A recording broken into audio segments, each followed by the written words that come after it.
Co tam máš? Tady, kam ty nohy mám dát? Natáčím závěr našeho keškování, víš? Tady jak máme v autě, úplně boty krásně mokré, nohy.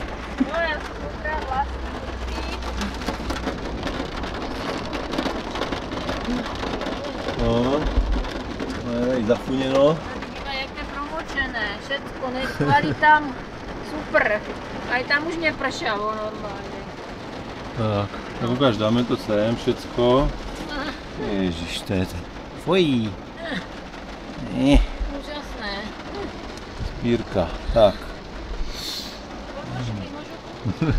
Ale dívaj, já ti jenom ukážu rozdíl. Pravá je No. důl mokrá. No, Fakt, ona je, dej. ta je důl mokrá. A ta levá, ta je ten vrch, on je suchý. Krásné. Tak, dobré. Končíme. Výlet.